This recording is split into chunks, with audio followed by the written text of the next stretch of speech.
Hi friends, అందరికీ very very good morning. అందరు ఎలా ఉన్నారు? బాగున్నారా? అందరు బాగుండాలి, అందరూ మేము ఉండాలి. మన ఛానల్ని కొత్తగా చూసారు, ప్లీజ్ సబ్స్క్రైబ్ చేసుకుని లైక్ చేయండి, షేర్ చేయండి ఫ్రెండ్స్. ఈ బ్లాగ్ అయితే ఎన్ని వరకు స్కిప్ చేయకుండా చూడండి ఫ్రెండ్స్. ఈరోజు అయితే ఆధారం అండి, కొంచెం లేట్గా లేచాను ఎందుకంటే పిల్లలకి స్కూల్ లేదు కదా. కట్టెల పొయ్యి మీద నీళ్ళైతే కాగబెట్టానండి స్నానాలకి.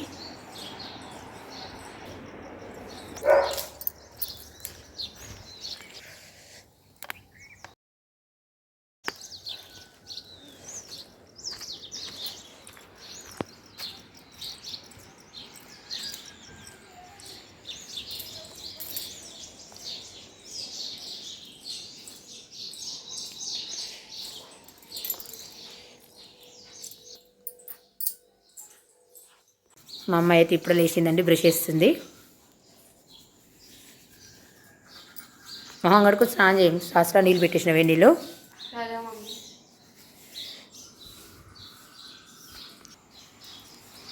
అన్నయ్య పోయిండు, మావాడు కూడా లేచిండండి ఇప్పుడే.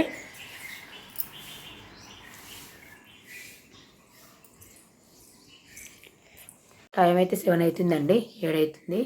నేనైతే 6:30కి లేచిన. ఈరోజు డైలీ తొందరనే లేస్తా. ఈరోజు ఆధారం కదా, పిల్లలకి స్కూల్ లేదని వెళ్ళలేసిన అండి.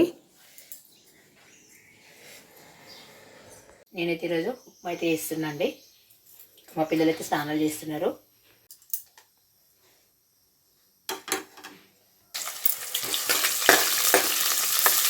ఉప్మా అయితే చేస్తున్నాను.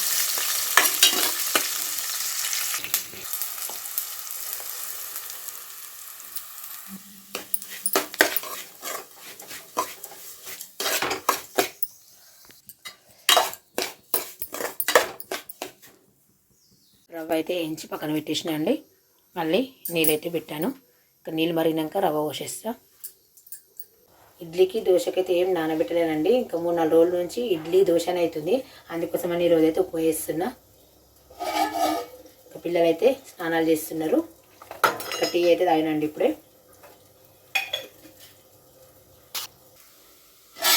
నీళ్ళు అయితే మరుగుతున్నాయండి. ఇప్పుడైతే రవ్వ పోసేస్తా.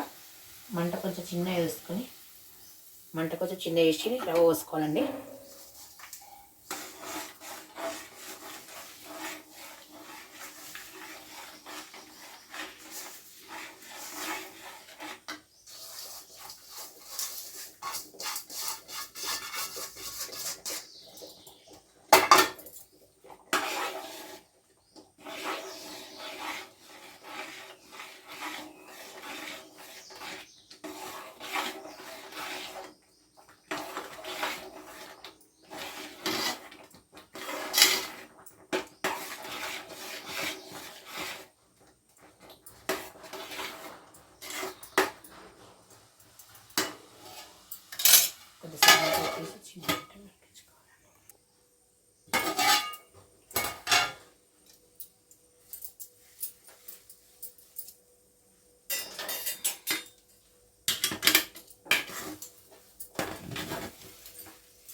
ఉప్మా అయితే మంచిగా అయిందండి.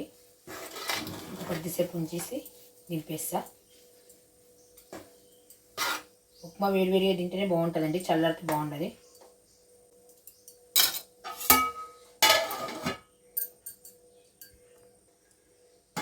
ఉప్మా అయితే అయిందండి. గ్యాస్ అయితే ఆఫ్ చేసేస్తున్నా. పిల్లలు మా ఆయన అయితే తినేశారు. ఇంకా ఇప్పుడైతే నేను తింటున్నా. తినేసి ఇంకా మిగతా పనులు అయితే చేయాలి. తినేసి ఇక మిగతా పనులు అయితే చేయాలి ఫ్రెండ్స్. ఉప్మా తినేసి బట్టలన్నీ పిండేసానండి. పిండేసి ఆరేసిన.